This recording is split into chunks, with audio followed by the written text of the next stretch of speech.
What is the cure for chronic pain or illnesses? In order to have a cure for any disease, we need to look what causes the illness. It is incredible how many chronic illnesses there are that doctors don't have the cures or the causes for them.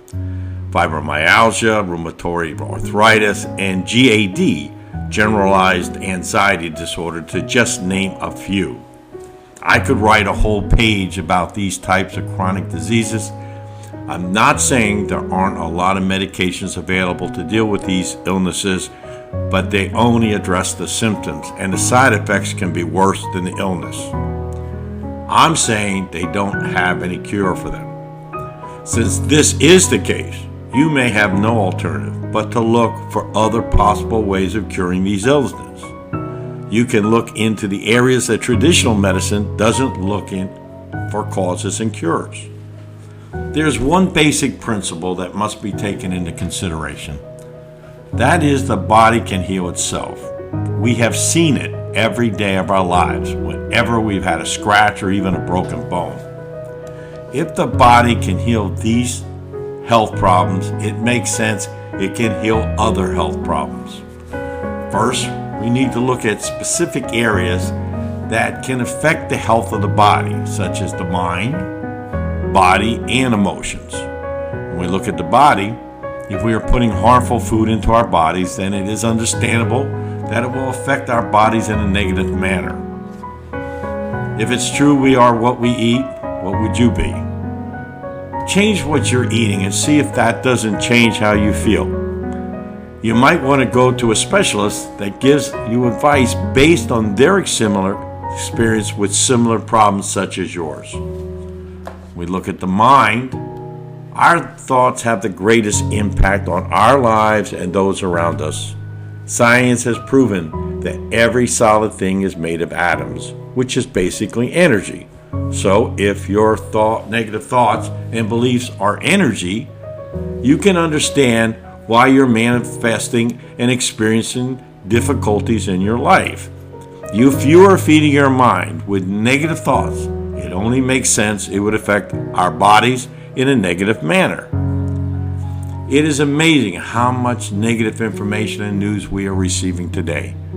Between the economy, war, and general discord, we are surrounded by negative news. On top of that, how often do you hear people say negative things about themselves? What kind of negative impact do you think that would have on them? Even many traditional doctors say that the patient's beliefs are very important to the healing process.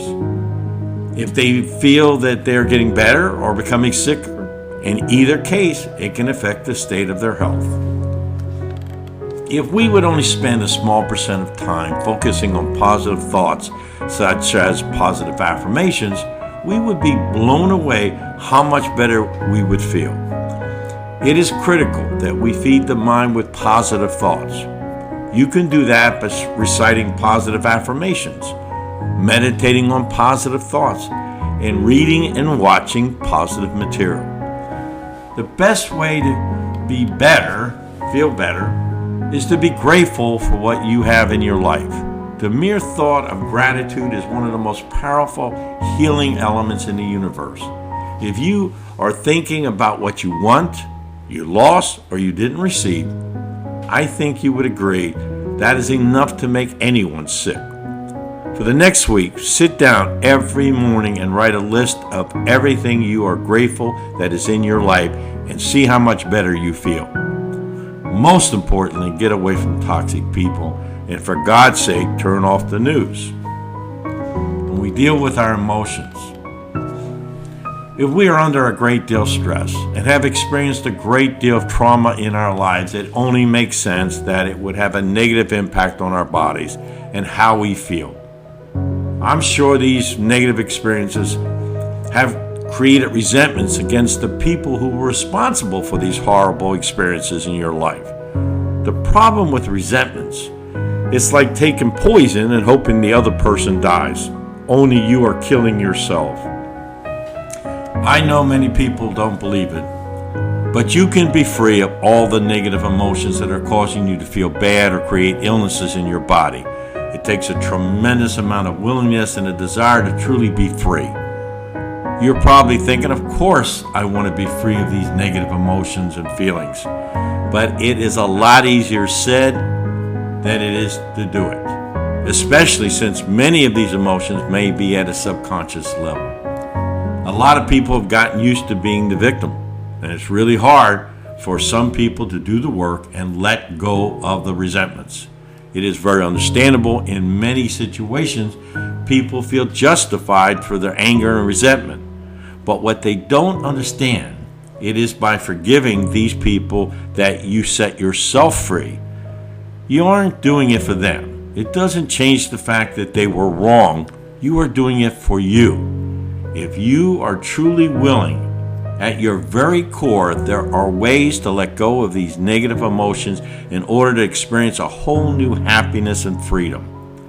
Many people feel incredible after having energy healing performed on them when their energy channels were opened. But sometimes the old feelings and problems return. It's because you must address the causes of the blockages in the first place so you can hold on to those wonderful feelings of being open to the energy of the universe.